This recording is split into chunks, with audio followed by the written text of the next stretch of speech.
Poznáte ten pocit? Lekár vám predpísal antibiotika, poctivo ste dobrali celú kúru, choroba ustúpila, no namiesto úľavy prichádza nafúkovanie, nepríjemné pocity a celkový dojem, že vo vašom vnútri sa niečo pokazilo.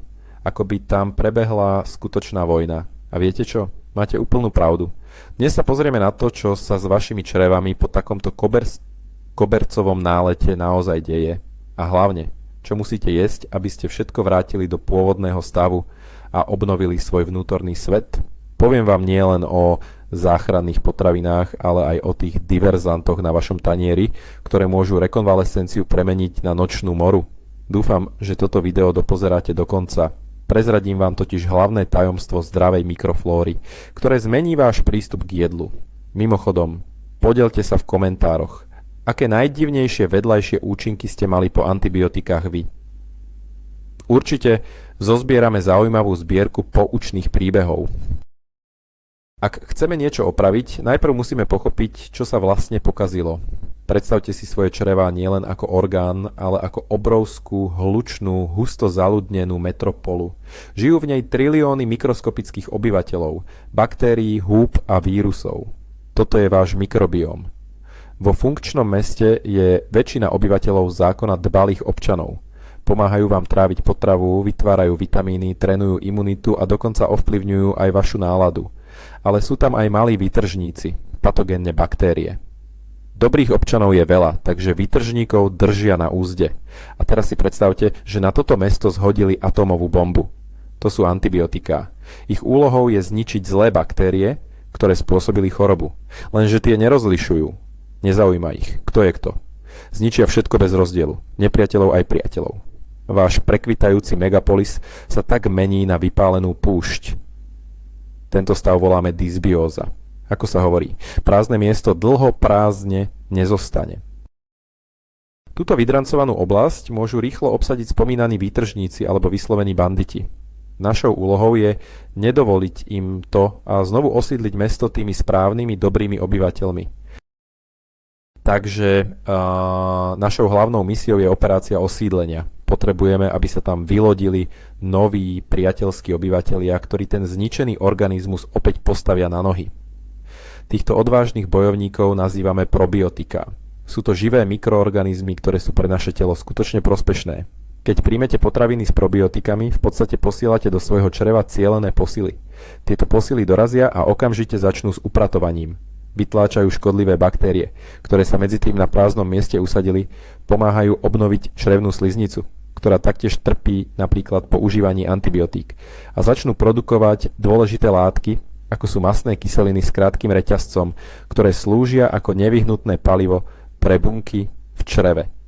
Najznámejší a najdostupnejší zdroj týchto malých pomocníkov je prirodzene jogurt.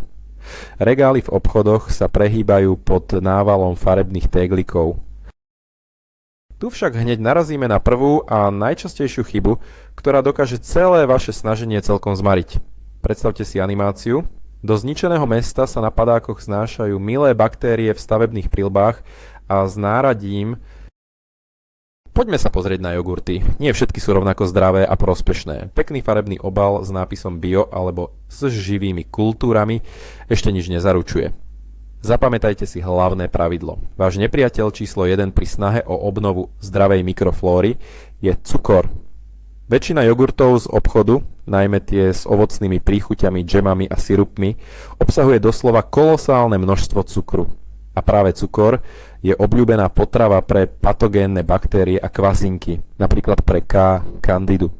Vzniká tu paradox. Vy sa snažíte do čreva nasadiť tie dobré baktérie, no zároveň krmíte celú armádu nepriateľov. Namiesto liečby tak iba prehlbujete črevnú nerovnováhu.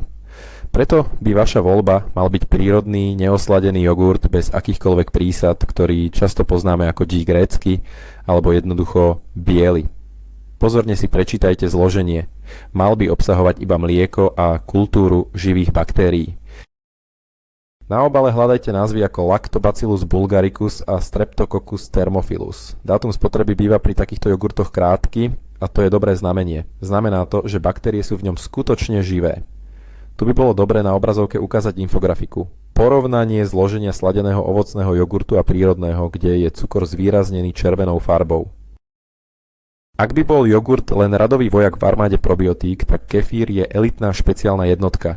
Tento fermentovaný nápoj, pripravený pomocou kefírových kultúr, má omnoho širšie spektrum prospešných baktérií a kvaziniek ako bežný jogurt. Môže obsahovať až 30 až 50 rôznych kmeňov. Takáto rozmanitosť je kľúčová pre vytvorenie silného a odolného črevného ekosystému. Rôzne druhy baktérií totiž plnia rôzne funkcie a čím viac rôznych špecialistov v sebe máte, tým lepšie bude fungovať celý systém. Kefír nepomáha len osídliť črevo, ale má aj antibakteriálne vlastnosti proti niektorým škodlivým mikróbom. Napríklad obsahuje unikátny kmeň Lactobacillus kefiri, o ktorom výskumy ukazujú, že môže potláčať rast salmonely a Helicobacter pylori. Okrem toho je kefír vynikajúcim zdrojom vápnika a vitamínu K2, ktorý je kľúčový pre zdravie kostí. Rovnako ako pri jogurte, vyberajte si prírodný kefír bez pridaného cukru a akýchkoľvek aróm. Ak vám čistá chuť nie je celkom po chuti, primiešajte si doň doma trochu bobulového ovocia alebo lyžičku medu. Vizualizácia.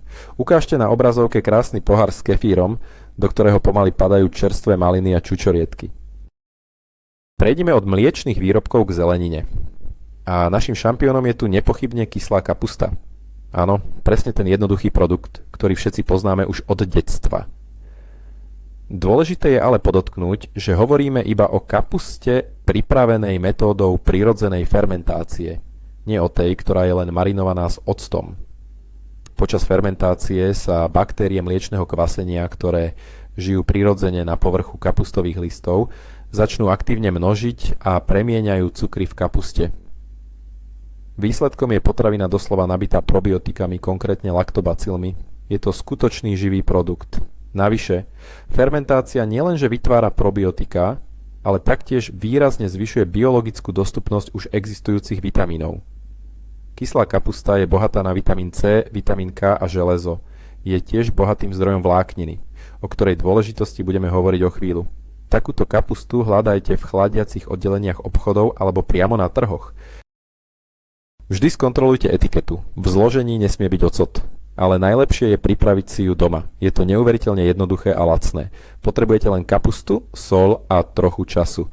Tu by sa hodilo krátke a rýchle časozberné video.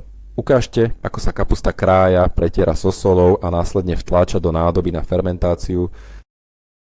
Svet fermentovaných potravín je skutočne rozsiahly a zďaleka nekončí len pri kefíre a kyslej kapuste.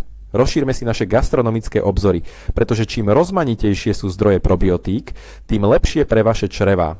Vyskúšajte napríklad kimči. To je kórejský naprotivok kyslej kapusty, no je oveľa pikantnejší a korenený s pridaním čili, cesnaku a zázvoru. Je to doslova probiotická bomba. Ďalšou zaujímavou možnosťou sú domáce kvasené uhorky a paradajky, tzv. Kvasáky. Ale pozor, hovoríme o tých, ktoré boli nakladané v slanom náleve bez octu. V Ázii sú zase populárne produkty ako miso, fermentovaná sojová pasta používaná do polievok a tempeh, fermentované sojové bôby. Pre milovníkov nápojov je tu kombuča, čiže čajová huba. Je to fermentovaný čaj s príjemnou sladkokyslou chuťou. Pri výbere týchto produktov vždy platí jedno pravidlo. Hľadajte živé, nepasterizované verzie. Tepelná úprava totiž všetky prospešné baktérie usmrtí.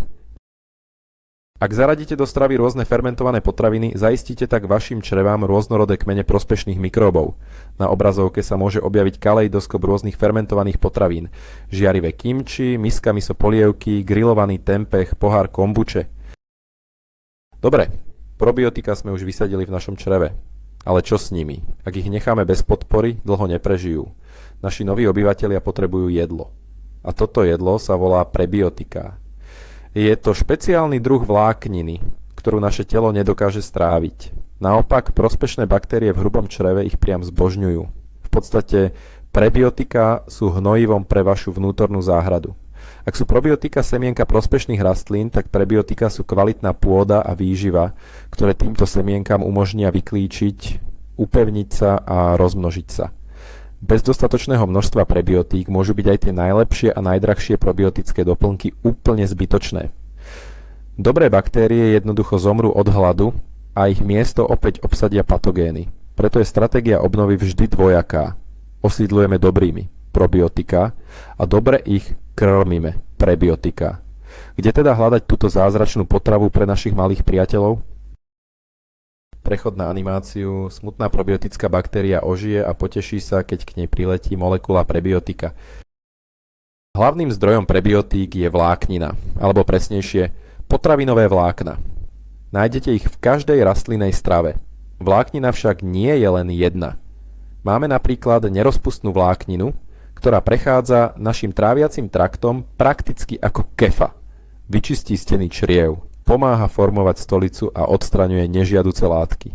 To je extrémne dôležité pre pravidelné vyprázdňovanie. A potom je tu rozpustná vláknina a tá je hlavnou pochúťkou pre naše črevné baktérie.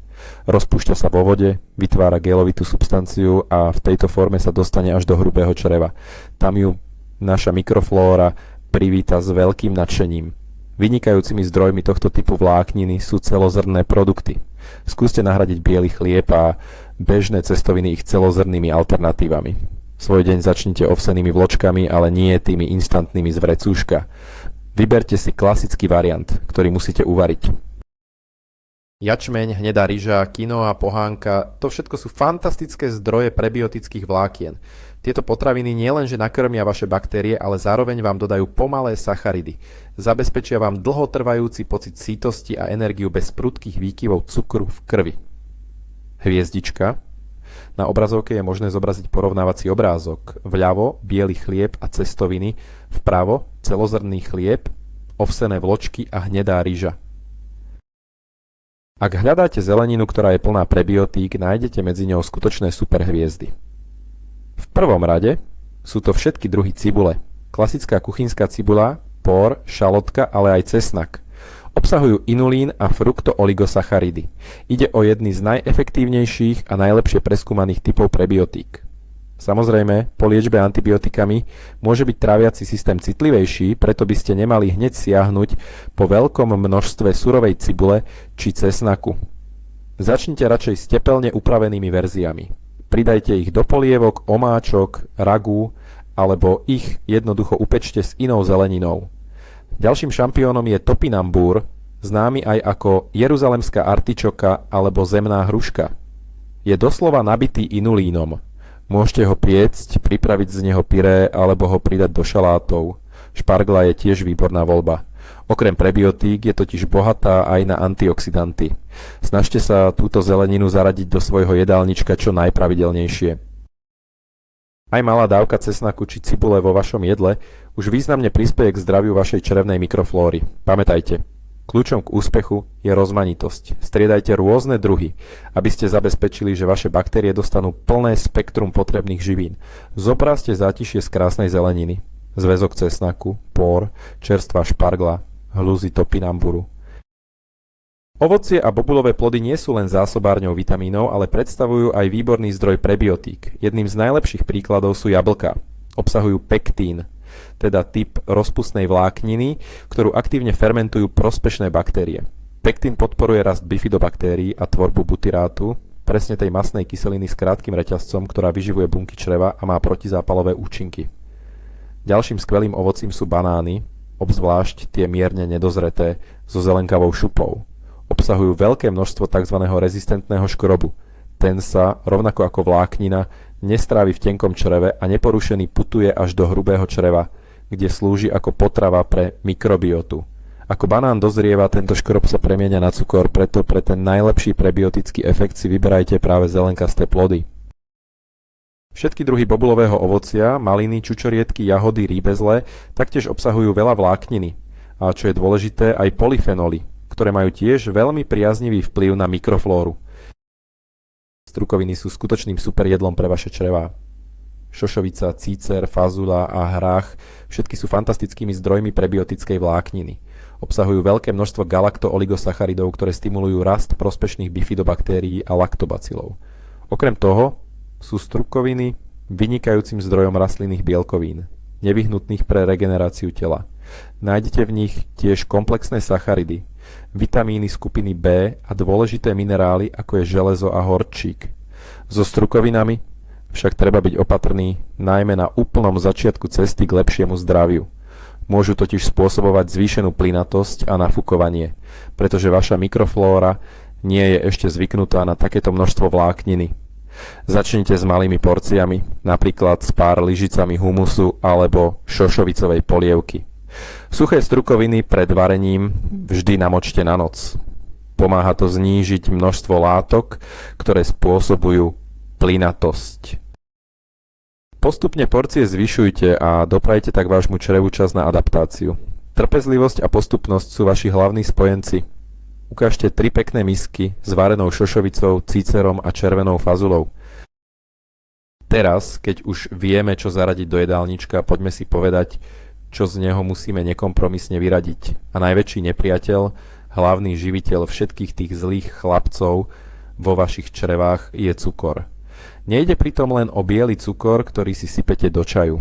Skrytý cukor nájdete v obrovskom množstve produktov. V sladených nápojoch, džúsoch, pečive, cukrovinkách, omáčkach a instantných kašiach. Patogénne baktérie a najmä kvasinkové huby, ako napríklad Candida, cukor doslova milujú. Je to ich palivo, ktoré im umožňuje množiť sa neuveriteľnou rýchlosťou. Po tom, čo antibiotika zničili populáciu prospešných baktérií, ktoré držali kandidu na úzde, môže táto huba začať aktívne obsadzovať územie. Ak ju pritom ešte krmíte cukrom, vytvárate si problém, ktorý voláme kandidóza. Ten sa prejavuje nadúvaním, silnou chuťou na sladké, únavou a kvasinkovými infekciami. Preto počas regenerácie a ideálne natrvalo znížte konzumáciu pridaného cukru na absolútne minimum. Na obrazovke môžete ukázať animáciu. Milá probiotická baktéria smúti, zatiaľ čo zlá huba Candida rastie a raduje sa pri konzumácii kociek cukru.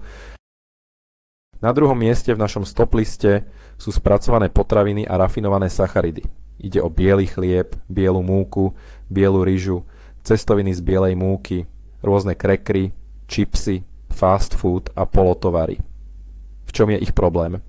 Poprvé, pri spracovaní prichádzajú takmer o všetku vlákninu, vitamíny a minerály. To znamená, že pre vašu mikroflóru nepredstavujú žiadnu nutričnú hodnotu. Sú to prázdne kalórie. Vy sa síce najete, no vaše baktérie zostanú hladné. Po druhé, takéto potraviny sa veľmi rýchlo rozkladajú na jednoduché cukry, čo vedie k prudkému skoku glukózy v krvi. A to, ako už vieme, priamo krmi patogénnu flóru. Po tretie, mnohé spracované potraviny obsahujú transtuky, konzervanty, emulgátory a iné chemické prísady, ktoré môžu mať negatívny vplyv na zloženie mikrobiómu a spôsobovať zápaly v čreve. Snažte sa svoju stravu budovať na základe celistvých, nespracovaných potravín. Zelenina, ovocie, celozrnné obilniny, strukoviny a kvalitné bielkoviny. Pripravujte si jedlo sami, vďaka čomu budete presne vedieť, čo máte na tanieri. Na obrazovke urobte čiaru. Na jednej strane kôš s ovocím, zeleninou, obilninami a rybami. Na druhej strane hromada balení fast foodu, čipsov a pečiva. Mnoho ľudí, ktorí sa snažia vzdať cukru, prechádza na jeho umelé náhrady, ako sú aspartám, sukralóza alebo sacharín. Zdá sa, že ide o logické riešenie. Je to sladké, no bez kalórií. Výskumy z posledných rokov však ukazujú, že s umelými sladidlami to nie je až také jednoduché. Niektoré z nich môžu negatívne ovplyvňovať zloženie a funkciu črevnej mikroflóry. Napríklad sa ukázalo, že môžu meniť rovnováhu baktérií v prospech tých, ktoré sú spojené s poruchami metabolizmu a obezitou. Môžu znižovať množstvo prospešných lakto- a bifidobaktérií. Mechanizmus tohto vplyvu nie je celkom prebádaný, ale podstata je taká, že hoci to nie je cukor, tieto látky aj tak interagujú s našimi baktériami. A táto interakcia nám, žiaľ, nevždy prospieva. Preto je lepšie vzdať sa ich, aspoň na obdobie aktívnej regenerácie čriev. Ak vás prepadne veľká chuť na sladké, použite malé množstvo prírodných sladidiel, ako je med, javorový sirup alebo stevia. Pamätajte však, že ani s nimi by ste to nemali preháňať. Najlepší spôsob je postupne odúčať svoje receptory od príliš sladkej chuti. Poznámka pre scénár. Zobrazte, ako ruka vyhadzuje balenia s umelými sladidlami do smetného koša. Tuky tvoria dôležitú súčasť nášho jedálnička. Nie sú však všetky rovnaké. Ak sa snažíte obnoviť črevnú mikroflóru, mali by ste obmedziť príjem potravín s vysokým obsahom nasýtených tukov a hlavne transtukov. Sem patrí tučné červené mäso, priemyselne spracované údeniny a salámy, margarín, fast food, jedlá vyprážané vo fritéze a kupované pekárenské výrobky. Prečo sú škodlivé? Nadbytok týchto tukov môže podporiť rast zlých baktérií, ktoré vyvolávajú zápalové procesy v čreve. Okrem toho, môžu narušiť integritu črevnej bariéry, čím ju robia priepustnejšou. Tento stav poznáme ako syndróm priepustného čreva, kedy sa cez črevné steny môžu do krvného obehu dostať nestrávené častice potravy a toxíny, čo vyvoláva systémový zápal a autoimunitné reakcie. Namiesto toho sa zamerajte na zdravé, nenasýtené tuky. Nájdete ich v avokáde, zastudená lisovanom olivovom oleji, orechoch, najmä vlašských, ľanových a chia semienkach a taktiež v tučných rybách, ako je losos, makrela alebo sleď. Tieto ryby sú bohaté na omega-3 mastné kyseliny, ktoré majú silný protizápalový účinok. Predstavte si dve možnosti. Na jednej tanieri máte tučný steak s hranolčekmi a na druhom pečeného lososa s avokádom a čerstvým šalátom. A posledný bod v tomto zozname zákazov, na ktorý sa často zabúda, je alkohol. Po kúre antibiotík je vaše telo a špeciálne pečeň už aj tak poriadne preťažené. Alkohol k tomu pridáva len ďalšiu zbytočnú toxickú záťaž. Ale čo je ešte dôležitejšie, má priamy vplyv na váš mikrobióm. Etanol totiž pôsobí ako silné antiseptikum, a to nie len zvonku, ale aj vo vnútri organizmu. Dokáže zabíjať dobré aj zlé baktérie, čím mári všetky vaše snahy o ich opätovné osídlenie. Pravidelná konzumácia alkoholu môže viesť k zníženiu rozmanitosti mikrobiómu, čo je jasný znak toho, že nie je v poriadku. Tiež poškodzuje sliznicu žalúdka a čriev, čím zvyšuje ich priepustnosť. Preto je najlepšie vzdať sa alkoholu úplne po celý čas regenerácie, ktorá môže trvať od niekoľkých týždňov až po niekoľko mesiacov. Dajte svojmu črevu šancu, aby sa zotavilo v pokojnom prostredí bez dodatočného stresu a chemických útokov. Vymeňte pohár vína za šálku bylinkového čaju alebo pohár kombuchy. Vaše telo sa vám za to naozaj poďakuje. Animácia. Pohár vína sa vyleje a nahradí ho krásna šálka s bylinkovým čajom. Veľa sme hovorili o jedle, no často prehliadame tú najjednoduchšiu, no životne dôležitú súčasť našej stravy – vodu. Dostatočná hydratácia je kriticky dôležitá pre zdravie čriev. Po prvé, voda je nevyhnutná pre správne trávenie a vstrebávanie živín. Po druhé, pomáha tej rozpustnej vláknine, o ktorej sme hovorili, vytvoriť gel, ktorý vyživuje naše baktérie. Bez dostatku vody môže vláknina naopak spôsobiť zápchu. Po tretie, voda pomáha udržiavať zdravú sliznicu čreva. Tento hlien slúži ako ochranná bariéra a prostredie pre mnohé prospešné mikroby. Dehydratácia môže túto bariéru narušiť. A nakoniec, voda je kľúčová na vyplavovanie toxínov a odpadových látok, ktoré vznikajú počas metabolizmu. Koľko by sme mali piť? Štandardné odporúčanie je približne 30 ml na kilogram telesnej hmotnosti, no riaďte sa svojimi pocitmi a farbou moču. Mal by byť svetlo-žltý. Pite čistú vodu a bylinkové čaje. Je to jednoduchý, no zároveň veľmi silný krok k obnove vášho zdravia. Vizuál. Ukážte, ako sa pohár pomaly plní čistou chladnou vodou. Môžete doň pridať koliesko citróna alebo lístok méty. Pridajme do nášho jedálnička trochu farby. Polyfenoly sú silné antioxidanty, ktoré nájdeme v rastlinách a ktoré im dodávajú ich žiarivú farbu, chuť a vôňu. Dlho sa verilo, že ich hlavný prínos spočíva v boji proti voľným radikálom. Najnovšie výskumy však ukázali, že zohrávajú kľúčovú úlohu aj pre zdravie nášho črevného mikrobiómu. Väčšina polyfenolov sa neabsorbuje v tenkom čreve, ale dostane sa až do hrubého čreva, kde slúži ako potrava pre našu mikroflóru. Prosperujúce baktérie polyfenoly štiepia a v tomto procese produkujú pre nás prospešné metabolity s protizápalovými účinkami. Polyfenoly následne stimulujú rast tých dobrých baktérií a potláčajú rozmnožovanie tých zlých. Kde ich hľadať? V potravinách s intenzívnou farbou. Sú to všetky bobulové ovociá, čučoriedky, maliny, brusnice, ďalej tmavé hrozno, granátové jablká a čerešne, zelený čaj, kakao a horká čokoláda s obsahom kakaa minimálne 70%. Patria sem aj koreniny, ako kurkuma a klinčeky. Ak do svojej stravy zaradíte túto dúhu rastlinných potravín, nielenže získate vitamíny, ale cielene podporujete aj svojich malých pomocníkov. Vizualizácia. Zobrazte farebnú koláž potravín bohatých na polyfenoly, hrst bobúl, tabuľku tmavej čokolády, šálku zeleného čaju.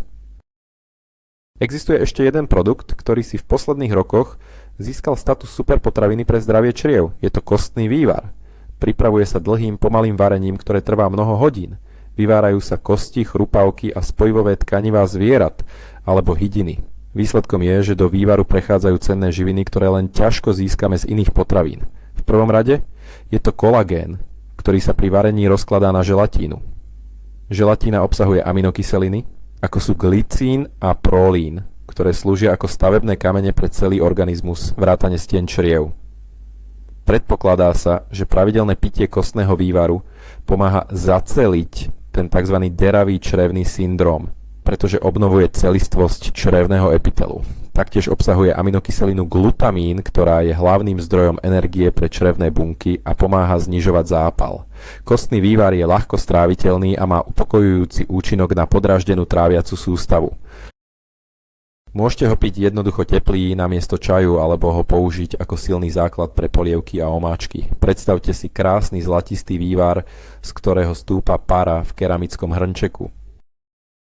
Popri všetkých tých rečiach o výžive sa vynára logická otázka. Nie je predsa len jednoduchšie kúpiť si v lekárni probiotické kapsuly a neriešiť to?